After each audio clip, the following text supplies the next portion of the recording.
नमस्कार। श्री गणेशाय नमो नमः। सरस्वती नमस्तुभ्यं वरदे कामरूपिणी विद्यारंभम करिष्यामि सिद्धिर्भवतु मे सदा।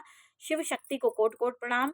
मेरे श्रोतागण, मैं आज आपको श्रीमद् भगवद गीता के तृतीय अध्याय की जानकारी दे रही हूँ कि तृतीय अध्याय में अर्जुन ने श्री कृष्ण जी से ज्ञान और कर्म योग के बारे में जानकारी दी।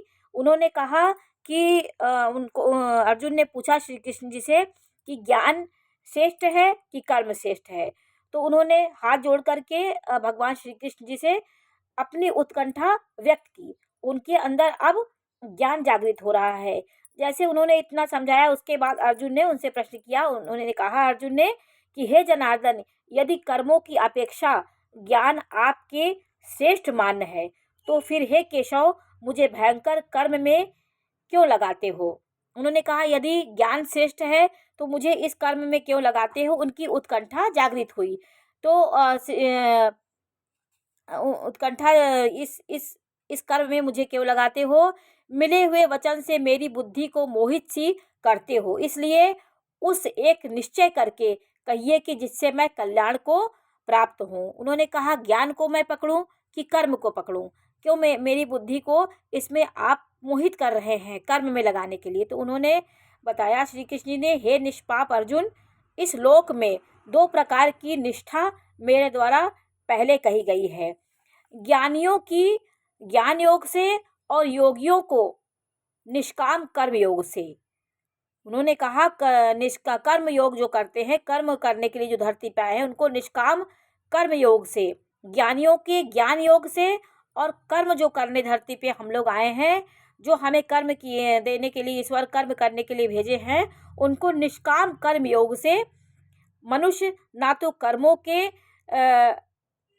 के ना करने से निष्कर्मता को प्राप्त होता है। मतलब ये जो आपको कर्म मिला है उसको निष्काम भाव से आप करिए, और ना कर्मों को त्यागने मात्र से भगवत साक्षात्कार रूप सिद्धि को प्राप्त होती है। उन्होंने कहा यदि इन कर्मों को त्यागेंगे तो भी आपको साक्षात्कार नहीं होता है, सिद्ध रूप को की प्राप्ति नहीं होती है, क्योंकि कोई भी पुरुष किसी काल में क्षण मात्र भी बिना कर्म किए नहीं रहता। निसंदेह सब प्रकृति से उत्पन्न हुए हैं, गुणों द्वारा परवश हुए कर्म करते हैं, मतलब दूसरे के वश में हुए कर्म करते हैं, कर्म के लिए ही आए हैं। जो मूढ़ बुद्धि पुरुष कर्मेंद्रियों को हठ से रोककर इंद्रियों के भोगों को मन से चिंतन करता रहता है, वह मिथ्याचारी अर्थात दंभी कहा जाता है। उन्होंने कहा कि हठ और हठ से जबरदस्ती से इन कर्मेंद्रियों को रोकता है, और इंद्रिय मन में इंद्रिय लोलुपता बनी है, और आप मन से बहुत वैरागी दिखने की कोशिश कर रहे हैं। हठ से जबरदस्ती आप जब भी आपका ज्ञान नहीं हुआ है, उसके बाद आप इन कर्मेंद्रियों को अपने हठता से रोकते हैं, तो वह लेकिन आपका चिंतन तो उसी ओर बना रहता है। ये मिथ्याचारी अर्थात दंभी लोग हैं, जो अंदर कामनाओं का उद्वेग रहता है लेकिन ऊपर दंभी बनते हैं। पहले ज्ञान योग से अपने निष्काम भाव से प्रभु में समर्पित होइए। जब आपके अंदर ये हिलोरे और ये काम क्रोध मोह लोभ ये जब नष्ट होंगे, तब आपकी बुद्धि स्थिर होगी, तो आप सही माने पे ज्ञान प्राप्त करने वाले होंगे और निष्काम कर्मयोगी होंगे। ये श्री कृष्ण जी ने अर्जुन से कहा। और हे अर्जुन, जो मन से इंद्रियों को वश में करके अनासक्त कर्मेंद्रियों से कर्मयोग का आचरण करता है, वह श्रेष्ठ है। उन्होंने क्या कहा श्री कृष्ण जी से, श्री कृष्ण जी ने कहा कि इंद्रियों को वश में करके जो अपने मन को लगाम में रखते हैं और इंद्रियों को वश में करके अनासक्त भाव से कर्मेंद्रियों से कर्म करते हैं, अपने मन से नहीं, अपने कर्मों जो कर्म दिया गया उससे करते हैं, तो वो जो आचरण करते हैं वो ज्ञान से अनासक्त होकर के जो करते हैं, वो उनका आचरण श्रेष्ठ होता है, वो श्रेष्ठ पुरुष कहलाते हैं। वो उनका आचरण श्रेष्ठ होता है, क्योंकि मन से वो शांत हो गए, स्थिर हो गए, तब उन्होंने कर्म किया तो वो कर्म फलीभूत होता है।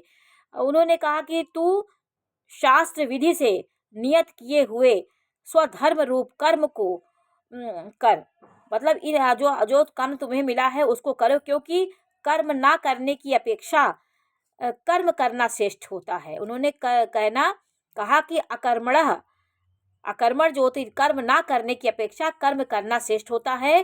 कर्म ना करने से तेरा शरीर निर्वाह भी नहीं सिद्ध होगा। उन्होंने अर्जुन को समझाया, यज्ञ अर्थात विष्णु के निमित्त किए हुए कर्म के सिवाय अन्य कर्म में लगा हुआ वह मनुष्य कर्मों द्वारा बंधता है। इसलिए हे अर्जुन, आसक्ति से रहित होकर के उस परमेश्वर के निमित्त कर्म का भली प्रकार आचरण करो। उन्होंने कहा, जो आपको कर्म मिला है उसे करिए। प्रजापति ब्रह्मा ने कल्प के आदि में यज्ञ सहित प्रजा को रच कर कहा कि इस यज्ञ द्वारा तुम लोग बुद्धि को प्राप्त हो। जब प्रजापति ने ब्रह्म की रचना की और रच करके रचा तो उन्होंने यज्ञ करने को सब लोगों को कहा कि तुम लोग यज्ञ करो, वृद्धि को प्राप्त होगे। यज्ञ करने से वृद्धि की प्राप्ति होती है। यह यज्ञ तुम लोगों को इच्छित कामनाओं को देने वाला होगा। यज्ञ करोगे जो आपकी योग्य जो कर्म होंगे वो भगवान आपको स्वयं दे देंगे।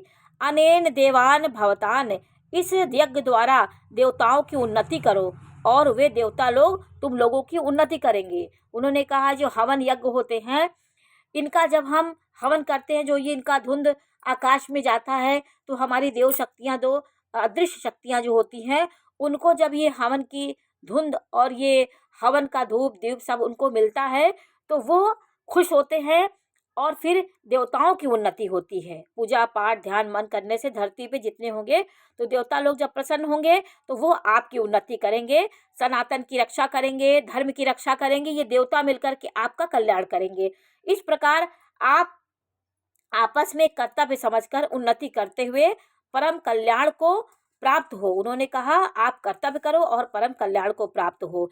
यज्ञ द्वारा बढ़ाए हुए देवता लोग तुम्हारे लिए बिना मांगे ही प्रिय भोगों को देंगे। उन्होंने कहा, इस प्रकार का जब आप करते रहेंगे पूजा पाठ यज्ञ हवन दान और ज्ञान की ओर जाएंगे तो बिना मांगे ही आपको देव शक्तियाँ आपको हर चीज़ आपके सामने प्रस्तुत करेंगी।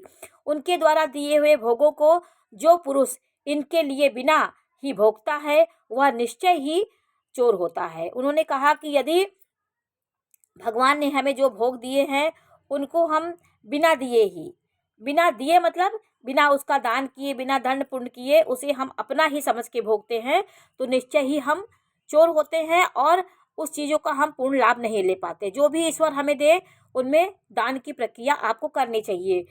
यज्ञ से शेष बचे हुए अन्न को खाने वाले श्रेष्ठ पुरुष सब पापों से छूटते हैं और पापी लोग अपने शरीर पोषण के लिए पकाते हैं, वे तो आपको ही खाते हैं। उन्होंने यही कहा कि यज्ञ आदि करने के बाद जो बचता है भोजन, जैसे हमने कोई यज्ञ किया, भोजन का दान किया तो बचता उसे हम खाते हैं तो हम परम कल्याण को प्राप्त होते हैं। पापी लोग अपने शरीर का पोषण ही करने में लगे रहते हैं, पाप को ही खाते हैं। यदि वो जो अपना ही पेट देखता है वो पाप को खाता। संपूर्ण प्राणी अन्न से उत्पन्न होते हैं और अन्न की उत्पत्ति वृष्टि से होती है। वर्षा होती है, जब वृष्टि होती तो अन्न की उत्पत्ति होती है। वृष्टि यज्ञ से होती है और वह यज्ञ कर्मों से उत्पन्न होता है। जो वर्षा ऋतु अच्छे से होती है वो जब यज्ञ आदि हवन आदि करेंगे तो वृष्टि अच्छी होती है, उससे हमारे अन्न की उत्पत्ति होती है। कर्म तो वेद से उत्पन्न हुआ है, ज्ञान और वेद अविनाशी परमात्मा उत्पन्न करता है। कर्म जो है वेद से उत्पन्न हुआ है उसको जानो और वेद अविनाशी परमात्मा उत्पन्न करते हैं। इससे सर्वव्यापी परम अक्षर परमात्मा सदा ही यज्ञ में प्रतिष्ठित होते हैं। उन्होंने यज्ञ की महत्व के बारे में जानकारी दी। हे पार्थ, जो पुरुष इस लोक में इस प्रकार चलाए हुए शिष्ट चक्र के अनुसार ही अपने को चलाते हैं, जो शिष्ट चक्र बना हुआ है, जो वेदों में शास्त्रों में जो बताया गया है उसके अनुसार यदि मनुष्य चलता है तो शास्त्र अनुसार कर्मों को वो नहीं करता है तो इंद्रियों के सुख को भोगता है, वो पाप आयु पुरुष व्यर्थ ही जीता है। ये धरती पे वो व्यर्थ में ही जी रहा है, उसका अंत निश्चित है। वो कुछ पुण्य का भागी नहीं होगा। जो शास्त्र के अनुसार चलता है, अच्छे कर्म करता है, वो पुरुष अच्छी गति पाता है और उसका जीवन धन्य होता है। परंतु जो मनुष्य आदि में प्रीति वाला और आत्मा में ही तृप्त होता है, आत्मा में ही संतुष्ट होए, उसके लिए कोई कर्तव्य नहीं होता है। जो व्यक्ति निष्काम भाव से अपने अंतर मन में लीन हो गया हो, आत्मा में लीन हो गया हो, सिर्फ ब्रह्म की इच्छा रखता हो, उसके लिए कोई कर्तव्य नहीं बना है, क्योंकि वो मुक्त आत्मा हो गई है। शरीर रहते हुए भी उसकी आत्मा मुक्त हो गई। वो कोई भी कर्म ना करे तो उसका कोई दिक्कत नहीं होगा, उसका कोई जीवन में उसका कोई भी पाप पुण्य उसको नहीं लगे, क्योंकि वो निष्काम हो गया है। इस संसार में उस पुरुष उस किए जाने से कोई भी प्रयोजन नहीं है, ना कि जानने से ना प्रयोजन है। उसका संपूर्ण भूतों में कुछ भी स्वार्थ या संबंध नहीं रहता। ऐसा पुरुष जो निष्काम भाव से रहता है, उसको किसी प्रकार का आसक्ति नहीं होती, वो मुक्त हो जाता है। इसमें तू अनासक्त हुआ, निरंतर कर्तव्य कर्म का अच्छी प्रकार आचरण कर। इस प्रकार वो उन्होंने कहा कि अनासक्त होकर, किसी की मोह माया से विपरीत होकर के अच्छे कर्म करिए, अच्छे आचरण करिए, क्योंकि अनासक्त पुरुष कर्म करता है और परमात्मा को प्राप्त होता है। श्री कृष्ण जी ने कहा कि जननादि ज्ञानी जन भी आसक्ति रहित कर्म द्वारा ही परम सिद्धि को प्राप्त होते हुए हैं। इसलिए लोक संग्रह को देखता हुआ भी तू कर्म करने की ही योग्य है। श्रेष्ठ पुरुष जो जो आचरण करता है, अन्य पुरुष उसके ही अनुसार बरतते हैं। मतलब जो श्रेष्ठ पुरुष जो जो आचरण करता है, उसको देखकर अन्य पुरुष भी उसके उसी के अनुरूप कार्य करते हैं। वह पुरुष जो कुछ प्रमाण कर देता है, लोग उसके अनुसार बरतते हैं। अरे वाह, बहुत अच्छी बात उन्होंने कहा कि जो अच्छा पुरुष आचरण करता है, जो श्रेष्ठ पुरुष होता है, उसके अनुयायी हो जाते हैं और उसके अनुसार कार्य करते हैं, तो उसका लोक में कल्याण होता है। और उसी के अनुसार कार्य करने से उसकी भी अच्छी वो मार्गदर्शक हो जाता है। सब उसका मार्गदर्शन करते हैं, तो उसका समाज को ज्ञान देने का वो कार्य कर लेता है। हे अर्जुन, मुझे तीनों लोकों में कुछ भी कर्तव्य नहीं है तथा किंचित भी प्राप्त होने योग्य अप्राप्य नहीं है, तो भी मैं कर्म में ही बरतता हूँ। उन्होंने कहा कि मुझे इन सब से कोई मतलब नहीं है, मुझे जो कर्म के लिए मेरा मानव शरीर मिला है वो मैं करता हूँ, मुझे इन सब चीज़ों से कोई मतलब नहीं है। उन्होंने कहा क्योंकि यदि मैं सावधान हुआ कचातित कर्म में ना बरतूं तो अर्जुन, हे अर्जुन, इस प्रकार से मनुष्य मेरे बर्ताव के अनुसार बरतते हैं, अर्थात बरतने लग जाते हैं। उन्होंने कहा यदि मैं इस प्रकार अपने कर्म का पालन ना करूं तो भगवान हमें हमारे हिसाब से मनुष्य क्यों चलेंगे। यदि मैं कर्म ना करूं तो यह सब लोग भ्रष्ट हो जाएंगे, वर्ण शंकर का करने वाला होऊं, इस सारी प्रजा को हनन करूं, अर्थात मारने वाला बनूं। हे भारत, कर्म में आसक्त हुए अज्ञानी जन जैसे कर्म करते हैं, वैसे ही अनासक्त हुआ विद्वान भी लोक शिक्षा को चाहता हुआ कर्म करे। ज्ञानी पुरुष को चाहिए कि कर्मों में आसक्ति वाले अज्ञानियों को बुद्धि में भ्रम अर्थात कर्मों में अश्रद्धा उत्पन्न ना करे। उन्होंने कहा कि जो ज्ञानी पुरुष है, उनका ये कर्तव्य होता है कि मनुष्य में ज्ञानियों की बुद्धि को भ्रमित ना करे, अश्रद्धा ना उत्पन्न करे, किंतु स्वयं परमात्मा के स्वरूप में स्थित हुआ सब कर्मों को अच्छे प्रकार करता हुआ उनसे भी वैसा ही करावे। ज्ञानी पुरुष जिसको भी देखे कि गलत मार्ग पे, उसको अच्छी सलाह दे, अच्छा ज्ञान दे, ये ज्ञानियों का कर्तव्य है। संपूर्ण कर्म प्रकृति के द्वारा गुणों द्वारा किए हुए हैं। जो जितने संपूर्ण कर्म होते हैं वो प्रकृति के द्वारा गुणों द्वारा किए हुए होते हैं। अहंकार से मोहित हुए अंतःकरण वाला पुरुष मैं करता हूँ ऐसा मान लेता है, परंतु महाबाहो गुण विभाग और कर्म विभाग के तत्व को जानने वाला ज्ञानी पुरुष संपूर्ण गुणों में वर्तते हैं ऐसे मानकर नहीं आसक्त होते। वो किसी चीज में आसक्त नहीं होते हैं। प्रकृति के गुणों से मोहित हुए पुरुष गुण और कर्मों में आसक्त होते हैं। अच्छे प्रकार से समझने वाले मूर्खों को अच्छी प्रकार जानने वाला ज्ञानी पुरुष चलायमान करता है। ज्ञानी पुरुष जो होता है, इन मूर्खों को सही मार्ग पे ले जाता है और सही से उसे चलाता है। ध्यान निष्ठ चित्त से संपूर्ण कर्मों को मुझ में समर्पण करके आशा रहित और ममता रहित होकर संताप रहित हुआ युद्ध कर। जो कोई भी मनुष्य दोष बुद्धि से रहित श्रद्धा से और युक्त हुए सदा ही मेरे इस मत के अनुसार बरतते हैं, मतलब मेरे ही अनुसार चलते हैं, वे पुरुष संपूर्ण कर्मों से छूट जाते हैं। और जो दोष दृष्टि वाले मूर्ख लोग इस मेरे मत के अनुसार नहीं चलते, वे संपूर्ण ज्ञानियों में मोहित चित वाले हो, तो कल्याण से भ्रष्ट हो जाते हैं। उन्होंने कहा सभी प्राणी प्रकृति को प्राप्त होते हैं, अर्थात अपने स्वभाव से परवश हुए कर्म करते हैं। ज्ञानवान भी अपनी प्रकृति के अनुसार चेष्टा करता है और इसमें किसी का हट क्या करेगा।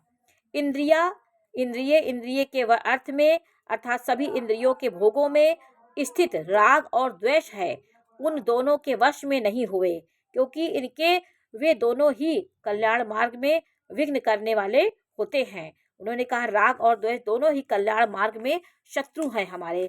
अच्छी आचरण किए हुए दूसरों के धर्म से गुण रहित भी अपना धर्म अति श्रेष्ठ है।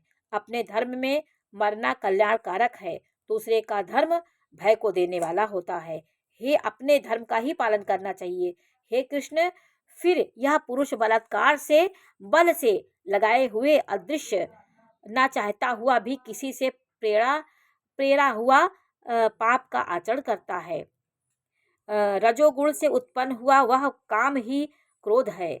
यह ही महाअशन अर्थात अग्नि के सदृश भोगों से ना तृप्त होने वाला होता है और बड़ा पापी है। इस विषय में इसको ही तू वैरी जान। उन्होंने श्री कृष्ण यही कहा, जैसे धुएं से अग्नि और मल से दर्पण ढका जाता है, वैसे ही जेर से गर्भ ढका हुआ होता है, वैसे ही उस काम के द्वारा यह ज्ञान ढका हुआ है। जो कामनाएं होती है उससे ज्ञान ढक जाता है। और हे अर्जुन, इस अग्नि ना पूर्ण होने वाले काम रूप ज्ञानियों के नित्य वैरी से ज्ञान ढका हुआ है। इंद्रिया, मन, बुद्धि इनके वास स्थान कहे गए हैं। यह काम इन मन, बुद्धि और इंद्रियों द्वारा ही ज्ञान को आच्छादित करके जीवात्मा को मोहित करता है। श्री कृष्ण ने कहा, इसलिए हे अर्जुन, तू पहले इंद्रियों को वश में करके ज्ञान और विज्ञान के नाश करने वाले इस काम पापी को निश्चय पूर्वक मार। ये कामनाएं जो हैं, जो दुनिया द्वंद्व चल रहा है, कामनाएं हो रही, इनको पहले तुम इनका हनन करो। अपने अंदर बैठे इन शत्रुओं को, इंद्रियों को परे बलवान और सूक्ष्म कहते हैं, इंद्रियों को श्रेष्ठ बलवान और सूक्ष्म कहते हैं। और इंद्रियों से परे मन में मन है और मन से परे बुद्धि है और जो बुद्धि से अत्यंत परे है वह आत्मा है। इस प्रकार बुद्धि से परे अर्थात सूक्ष्म सब प्रकार बलवान और श्रेष्ठ अपने आत्मा को जानकर और बुद्धि के द्वारा मन को वश में करके, हे महाबाहो, अपनी शक्ति को समझकर इस दुर्जय काम रूप शत्रु को मारो। उन्होंने अपने ही अंदर जो शत्रु बैठे उनको मारने के लिए ये ज्ञान दिया। उन्होंने ज्ञान और कर्म के माध्यम से अर्जुन को समझाया। अब मैं आपको चौथे अध्याय की जानकारी दूंगी। ये ज्ञान और कर्म के बारे में जानकारी थी, तो श्री कृष्ण जी ने अर्जुन को दिया। उनकी उत्कंठा बढ़ती जा रही थी। अब मैं चौथे अध्याय की जानकारी कल दूंगी। नमस्कार।